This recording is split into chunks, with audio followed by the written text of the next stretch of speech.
ఓం శుక్లాంబరధరం విష్ణుం శశివర్ణం చతుర్భుజం ప్రసన్నవదనం ధ్యాయేత్ సర్వవిఘ్నోపశాంతయేత్ అగజానన పద్మార్కం గజాననమహర్నిశం అనేకదంతం భక్తానాం ఏకదంతముపాస్మహే. గురుర్బ్రహ్మా గురుర్విష్ణు గురుర్దేవో మహేశ్వరః గురుర్సాక్షాత్ పరం బ్రహ్మ తస్మై శ్రీగురవే నమః. పద్మనాభం సురేశం విశ్వాకారం గగనసదృశం మేఘవర్ణం శుభాంగం లక్ష్మీకాంతం కమలనయనం యోగిహృజ్జానగమ్యం వందే విష్ణుం భవభయహరం సర్వలోకైకనాథం. ఈ ప్రేరణకు కారణమైనటువంటి గురుదేవులు బ్రహ్మశ్రీ చాగంటి కోటేశ్వరరావు గారి పాదపద్మాలకు సభక్తిపూర్వకంగా నమస్కరిస్తున్నాను.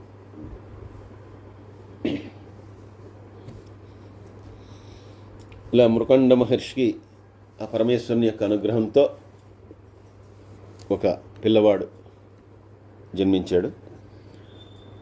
ఆ పిల్లవాడికి మార్కండేయుడు అనేటటువంటి పేరు పెట్టాడు. ఈయన మృకండుడు కాబట్టి ఆయనకి మార్కండేయ అనేటటువంటి పేరు పెట్టారు. పేరుని పెట్టి అల్లారు ముద్దుగా పెంచుకుంటున్నారు. పెంచుకుంటూ ఏదైనా సరే అంటే అప్పట్లో మనం ప్రైమరీ స్కూలు హై స్కూల్ ఇవన్నీ ఉంటాయి. వాళ్ళు ఏంటంటే ఒకే చోట విద్యాభ్యాసం అంతా కూడా అయిపోతుంది. అదే క్షత్రియులకైతే కనుక అస్త్రశస్త్ర విద్యలని కూడా ఒక ఆయన నేర్పిస్తారు. వశిష్ఠుడు గురువు అయితే కనుక రాముడికి మొత్తం వశిష్ఠుడే నేర్పిస్తాడు. ఇంకా మళ్ళీ ఇంకేమీ ఉండదు, చదువుకోవడానికి ఇంకేం ఉండదు, ఇంకొచ్చేసి మామూలు పనులు చేసుకోవడమే. అది మొత్తం 16-17 సంవత్సరాలు పడుతుంది అవన్నీ నేర్చుకోవాలంటే. అలాగే ఈ వేదాలు కూడా 4 వేదాలు ఇవన్నీ మరి వాళ్ళందరూ పండితులే, పండిత వంశం అదంతా కూడా అంతే. ఇవన్నీ నేర్చుకోవడానికి 16 సంవత్సరాలు పడుతుంది. 16 సంవత్సరాలే ఈయన ఆయువు అని చెప్పి, అయినా సరే ముందర ఆ భగవంతుడి ధ్యానము ఇవన్నీ కూడా ఉంటాయని చెప్పి ఆయన నేర్పించడం మొదలుపెట్టి శివకేశవారాధన అనేటువంటిది ఆయన వదిలిపెట్టకుండా చేస్తూ మాఘమాస వ్రతాన్ని చేస్తూ ఆ పరమేశ్వరుణ్ణి ఆరాధిస్తూ ఇవన్నీ చేసుకుంటూ వస్తున్నాడు. కానీ ఈ పిల్లవాడు అన్ని సంవత్సరాలు పడుతుంది అనుకుంది. ఈ పిల్లవాడు ఏంటంటే చాలా శీఘ్రంగా నేర్చుకుంటున్నాడు. ఇది చెప్పినా ఏకసంధాగ్రహిలాగా అన్నీ వచ్చేస్తున్నాయి ఈ పిల్లవాడికి. ఇతనికి 12వ సంవత్సరం వచ్చేసరికి విద్యాభ్యాసం అంతా కూడా పూర్తయిపోయింది. 4 వేదాలు చదివేశాడు, ఉపనిషత్తులు చదివేశాడు, తర్కము మీమాంస అనేకమైనటువంటి శాస్త్రాలు మొత్తం అన్నీ కూడా కరతలామలకం అయిపోయాయి. అంటే ఏది ఎప్పుడు అడిగినా కూడా చెప్పేసే స్థితిలోకి వచ్చేసాడు. సరే, ఈయన లోపల దిగులు ఉంది 16వ సంవత్సరం వెళ్ళిపోతాడు అని. ఆయన ఇది ఎందుకంటే పరమేశ్వరుడు చెప్పిన మాట ఇది, దాన్ని ఎవడు తీసేయలేడు ఇంకా. అందుకని బాధగా ఉండేవాడు, విచారంగా ఉండేవాడు. సరే, చేయాల్సినవన్నీ చేస్తూ ఈయన ఉపనయన సంస్కారం అన్నీ చేశాడు పిల్లవాడికి. చేసేసి సరే 16వ సంవత్సరం వచ్చిన తర్వాత ఎలాగో ఉండాడు కాబట్టి 15వ సంవత్సరం పుట్టినరోజైనా మంచిగా ఆ వేడుకలు చేద్దామని చెప్పి ఆయన వాళ్ళ ఫ్రెండ్స్ అందరినీ ఆహ్వానించాడు. ఆయన ఫ్రెండ్స్ ఎవరు, నాకు ఎలాగో మీ అందరూ ఇక్కడ వస్తున్నారు. ఆయనకి మునులు ఋషులు పెద్ద వాళ్ళందరూ ఫ్రెండ్స్. వశిష్ఠ మహర్షితో సహా మొత్తం పెద్ద వాళ్ళందరూ వచ్చేసారు. చాలా గొప్ప గొప్ప ముళ్ళందరూ కూడా వాళ్ళ ఇంటికి వచ్చారు.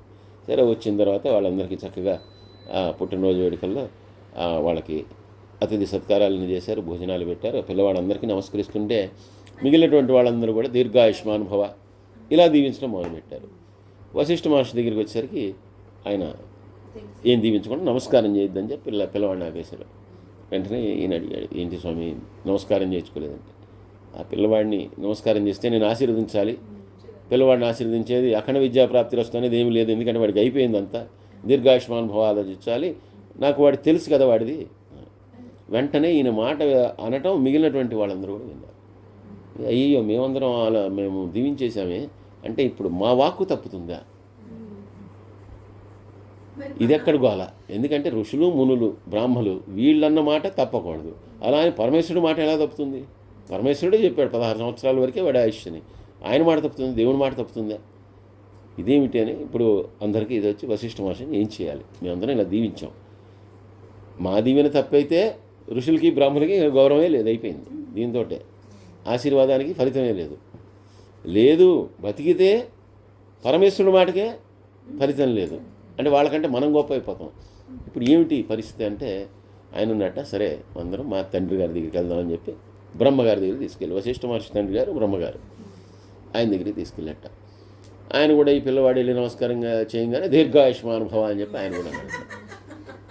అనగానే వెంటనే వశిష్ఠుడు, మహానుభావ మర్చిపోయేంటి, నువ్వే కదయ్యా బాబు రాసేది, వాడికి 16 సంవత్సరాల అల్పాయుష్కుడు అని చెప్పి ఉంది శివుడి దగ్గర, నువ్వు కూడా దీవిచ్చేసావు, ఇక్కడ దీవిచ్చారు, అసలు వచ్చిందే అందుకు సమస్య అని చెప్పి నేను వచ్చాను.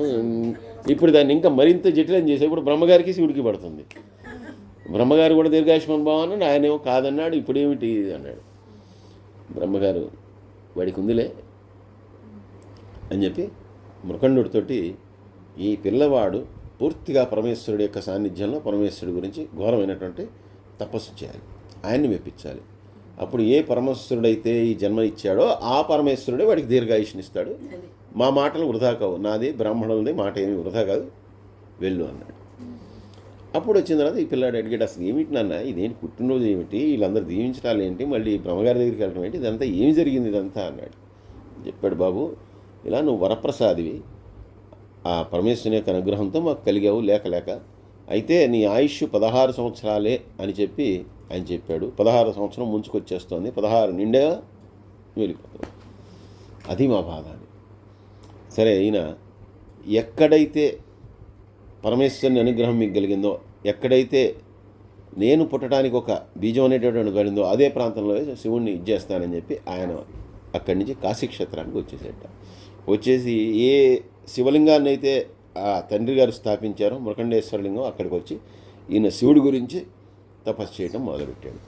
అక్కడ వచ్చింది చంద్రశేఖర అష్టకం. అందుకే చంద్రశేఖర అష్టకం అనేటువంటి చాలా విశేషమైన అష్టకం, అది చంద్రశేఖర అష్టకం చదువుకోవడం అనమాట. అక్కడికి వచ్చి ఆయన అక్కడ ఆ శివుని గురించి మొదలుపెట్టాడు. సరే, మామూలుగా పిల్లవాడు ఎవడైనా సరే జీవి జన్మించగానే లిస్ట్ అంతా కూడా మనకి కాపీ పేస్ట్ లాగా అది యముడి దగ్గరికి వెళ్ళిపోతుంది. పలానా వాడు వచ్చాడంటే వాడికి ఇంత ఆయుష్, పలానా రోజు పలానా టైం వెళ్ళిపోవాలి, చిప్పు లేపేస్తాడు అక్కడ. సరే, ఈయన టైం అయిపోయింది, వీడి టైం అయిపోయింది ఇంకా, అందుకని ఆయన పంపించాట, వెళ్ళి ఆ కుర్రవాడిని ప్రాణం తీసుకొచ్చేసేయండి అని చెప్పి. సరే, యమభట్లు వచ్చారు. వచ్చేసరికి వీళ్ళిద్దరూ, ఈయన ఆ శివలింగం దగ్గర కూర్చొని ధ్యానం చేస్తున్నాడు. వాళ్ళిద్దరూ పాశం వేయడానికి ప్రయత్నించారట. పాశం వేయడానికి ప్రయత్నిస్తుంటే వీళ్ళు విసురుతున్నారే కానీ అసలు వీళ్ళ చేతిలోంచి అది వెళ్ళట్ల. చాలాసేపు ప్రయత్నించారట. ఎక్కడైతే ఈయన చేస్తున్నాడో ఆ శివలింగానికి ఎదురుకుండా కూర్చుని ఎక్కడైతే ధ్యానం చేస్తున్నాడో అక్కడ పూర్తిగా ఒక వలయంలాగా ఏర్పడి, ఒక కాంతి పుంజంలాగా ఏర్పడిందిట. అసలు వీళ్ళ చేతులు పైకి వెళ్ళట్లేదు, వీళ్ళ కదిలికలు లేవు, ఆ పాశం అనేది ముందుకు కదలట్లేదు. వీళ్ళు ప్రయత్నించి వీళ్ళ వల్ల కాల. టైం కూడా చెప్తాడు, ఫలానా టైంకి తీసేయాలని, ఆ టైం దాటిపోతుంది, అవ్వట్లేదు. సరే, వీళ్ళిద్దరూ వీళ్ళ వల్ల కాక యమధర్మరాజు గారి దగ్గరికి వెళ్ళిపోయి, మహానుభావం మీరు పంపించారు కానీ అవ్వట్లేదండి, వాడి చుట్టూగా భయంకరమైనటువంటి వలయం ఉంది ఆ పిల్లాడి చుట్టూతా, ఆ పిల్లాడేమో బయటికి రావట్లేదు, మేము అప్పటికి మా ప్రయత్నాలు మేము చేసాం కానీ వాడు బయటికి రావట్లేదు, మేము లోపలికి పాసి వేయడానికి కుదరట్లేదు, కాబట్టి మేమేం చేయలేకపోయాం ఆ పిల్లవాడాలని. ఇది ఎక్కడి ధిక్కారం, వీడెవడో చాలా తెలియగలవాళ్ళగా ఉన్నాడు. సరే, నేను ఎడు చూస్తానని చెప్పి ఆయన దిగి వచ్చాడు. ఇంకా యమధర్మరాజు గారే సాక్షాత్ ఆయన వచ్చేసాట.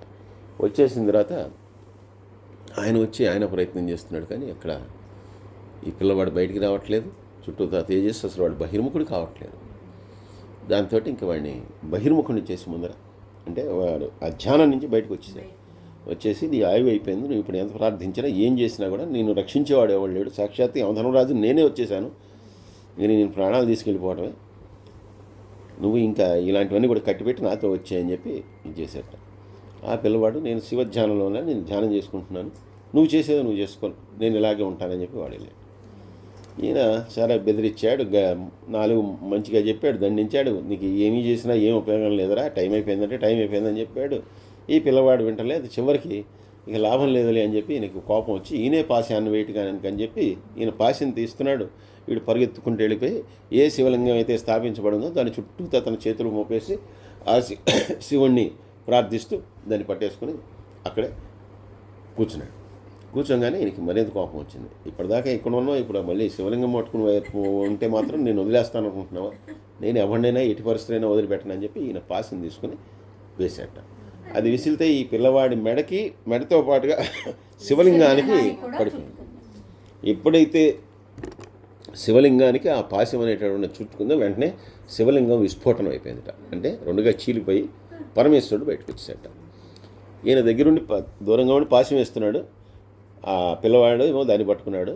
శివుడు అక్కడి నుంచి ఒక్క తన్ను తన్నట యముణ్ణి. తన్నంగానే ఈయన ఇల్లు ఎక్కడో పడిపోయాట. పడిపోగానే ఆ కుర్రని దగ్గర తీసుకుని వాడికి కల్పాంతరాల ఆయుష్ ఇచ్చేసాడు.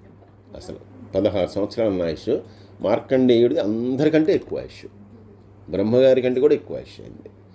ఆయన ఉంటాడు, కల్పాంతరాల కొద్దీ ఆయుష్ ఇచ్చేసాడు. ఇచ్చేసిన తర్వాత ఎముడు వచ్చి, నువ్వేలా చేస్తే నేనేం చేయాలి, చెప్పేది నువ్వే, ఇచ్చింది నువ్వే టైము, నా పని నేను చేశా, నేను నా పని చేసినది నాకు తన్నులా అన్నట్ట. నా జోలికి, నా భక్తుల జోలికి మాత్రం రాకు, నాతో కావాలంటే ఏదైనా చెయ్యి, నా భక్తుల జోలికి రాకూడదు. వాడు అంత ఘోరమైనటువంటి తపస్సు చేస్తుంటే నీ ప్రయత్నాలన్నీ నువ్వు చేసావు, కానీ వాడు నన్ను పట్టుకుని ప్రార్థిస్తున్నా కూడా బలవంతంగా తీసుకెళ్ళిపోవడానికి ప్రయత్నించావు కాబట్టి ఇది జరిగింది. అయినా ఆ పిల్లవాడికి ఇదొక పరీక్ష, వాడు చాలా గొప్పవాడు అవుతాడు భవిష్యత్తులో, అందుకనే ఇదంతా కూడా ఒక పరీక్ష. సరే, నీ ధర్మం నువ్వు నెరవేర్చావు, అయినా కూడా నేను అలా చేయవలసింది వచ్చిన కూడా తప్పే, కానీ తప్పదు, ఇవన్నీ కూడా లోక కళ్యాణం కోసం ఇలాంటివన్నీ జరుగుతూ ఉండాలని చెప్పి ఆయన చెప్పిన తర్వాత యమధర్మరాజు గారు కూడా సరే మరి ఇంకైతే నేను ఏ శివభక్తుడు అంటే శివకేశవ భక్తుల జోలికి నువ్వు రాకుండా వదిలేసి, వాడని మాత్రం వదిలేసి అని చెప్పిన తర్వాత సరే అని చెప్పి ఆయన కూడా వెళ్ళిపోయాట. అలా ఈ పిల్లవాడికి చాలా చిరాయువుని ప్రసాదించాడు ఆయన. అందుకని మార్కండేయుడు చాలా గొప్ప మహర్షి. ఆయన మళ్ళీ పురాణం ఒకటి, ఆయన మార్కండేయ పురాణం అనేటటువంటిది ఆయన ఒకటి రచించాడు. దానిలో అసలు చాలా చాలా గొప్ప పురాణం అది కూడా. అటువంటి మహానుభావుడయ్యాడు, విఖ్యాతి చెందాడు. కల్పాంతముల్లో కూడా ఉండేటటువంటి నారాయణుడితో సమానంగా ఉండేటటువంటి వారిలో ఈ మార్కండేయుడు ఒకడు.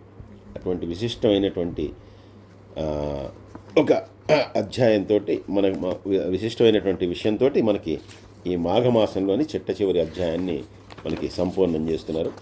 అలాగే ఎవరైతే ఈ మాఘమాస వ్రతాన్ని చేస్తారో, మాఘమాసంలో స్నానం చేస్తారో, ఈ మాఘమాస పురాణాన్ని ఎవరైతే చెప్తారో, ఎవరైతే భక్తి శ్రద్ధలతో వింటారో వారందరికీ కూడా ఆ పరమేశ్వరుని యొక్క కృపా కటాక్షం ఇవన్నీ కూడా చాలా గొప్పగా కలుగుతాయని, వారికి ఎటువంటి ఇబ్బందులు కూడా కలగవని చెప్పి మనకి ఈ పురాణాంతర్గతంగా ఫలశ్రుతి ద్వారా కూడా తెలియజేస్తున్నారు. అటువంటి విశిష్టమైనటువంటిది మాఘమాసం. మనం ఈ మాఘమాసం అంతా కూడా ఈ పురాణం వింటాం. మనకి ఆ పరమేశ్వరుడు ఇచ్చినటువంటి అనుగ్రహం, ఆయన ఇచ్చినటువంటి అదృష్టంగా భావిస్తూ సర్వే జనా సుఖినో భవంతు, సమస్తలోకా సుఖినో భవంతు. స్వస్తి.